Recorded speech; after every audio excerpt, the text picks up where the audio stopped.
بسم اللہ الرحمن الرحیم رب زدنی علما۔ سوال: اللہ اور رسول کی بجائے کسی اور سے فیصلہ کروانا کتنا بڑا جرم ہے؟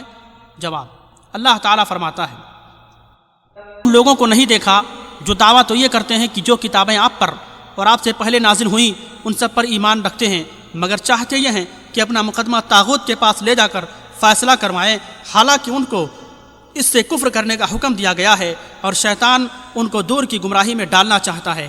سورۃ النساء آیت نمبر 60۔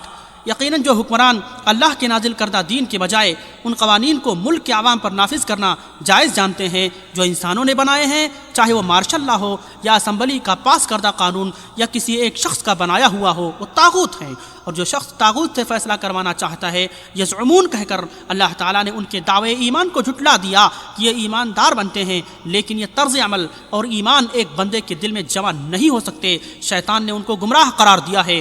قد امروا ان یکفروا بہ فرما کر ہر مسلم پر لازم کر دیا کہ وہ طاغوت سے دشمنی کرے۔ یہ طاغوت چاہے دیہاتوں میں قبیلوں کے سرداروں کی پنچایت، ثالثی کمیٹی یا جرگہ ہو جو کتاب و سنت کی بجائے رسم و رواج کے مطابق فیصلہ کرتی ہیں، یا وہ عدالتیں جو اسمبلی کے بنائے ہوئے آئین کے مطابق فیصلہ کرتی ہیں اور فیصلہ میں کتاب و سنت سے رجوع کرنے کی ضرورت ہی محسوس نہیں کرتی، ان سے فیصلہ کروانے والوں کے دعوے ایمانی کی اللہ تعالیٰ نے نفی کی ہے، تو خود فیصلہ کرنے والوں کے کلمے کا کیسے اعتبار ہوگا؟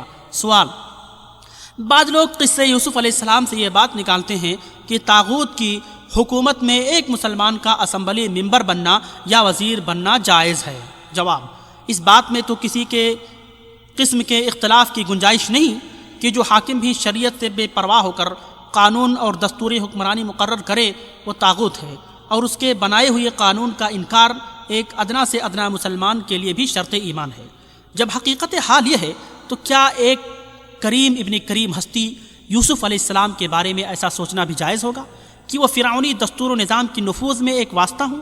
معاذ اللہ، یہ تو صریح ظلم و زیادتی ہے۔ تفصیلات کچھ بھی ہوں، یقیناً وہ نبی کی حیثیت سے طاغوت کے سب سے بڑھ کر انکار کرنے والے اور اللہ کے حکم کے سب سے زیادہ فرما بردار اور اسے قائم کرنے والے تھے۔ لہذا ان لوگوں کے لیے جو آج کی طاغوتی حکومتوں کے بنائے ہوئے دساتیر و قوانین کی حلف برداریاں کرتے پھرتے ہیں اور بشری قوانین کو لوگوں پر نافذ کرتے ہیں یا اس کے مطابق حکم دیتے ہیں، برگزیدہ نبی علیہ السلام کے قصے میں ہرگز کوئی گنجائش موجود نہیں، جو اپنے وعد میں ڈنکے کی چوٹ فرماتے تھے، ان الحکم الا للہ، حاکمیت کا حق صرف اللہ کے لیے ہے۔ سورہ یوسف آیت نمبر 67۔ سوال: کیا علماء کی غیر مشروط اطاعت کی جا سکتی ہے؟ جواب: علماء کی غیر مشروط اطاعت ناجائز ہے۔ اللہ تعالیٰ فرماتا ہے، انہوں نے اپنے علماء اور درویشوں کو اللہ کے سوا اپنا رب بنا لیا ہے، اور اسی طرح مسیح ابن مریم کو بھی، حالانکہ ان کو معبود واحد کے سوا کسی کی بندگی کرنے کا حکم نہیں دیا گیا تھا۔ وہ معبود واحد جس کے سوا کوئی عبادت کے لائق نہیں، وہ پاک ہے ان مشرکانہ باتوں سے جو یہ لوگ کرتے ہیں۔ سورۃ التوبہ آیت نمبر 31۔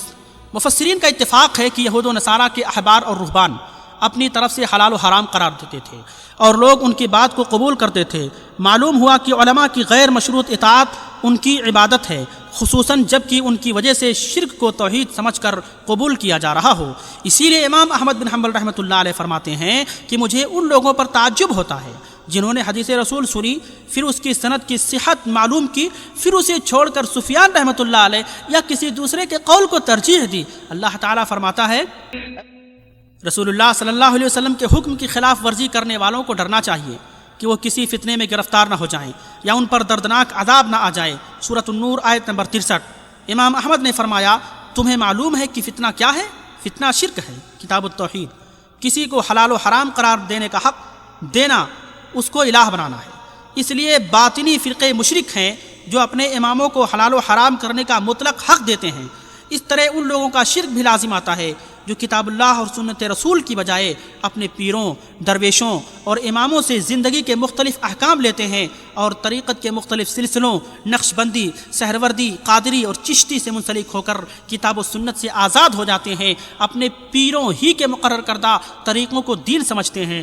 اسی طرح قومی اسمبلی کو حق دینا، وہ سیاسی، معاشی، دیوانی اور بین الاقوامی قانون بنانے میں کتاب و سنت کی پابند نہیں، اور ان کی اکثریت جو قانون بنا دے اس کی اطاعت لازم قرار دینے والے اس کی عبادت کرتے ہیں، کیونکہ اللہ کے قانون پر چلنا اللہ کی عبادت ہے اور غیر اللہ کے قانون پر چلنا غیر اللہ کی عبادت ہے۔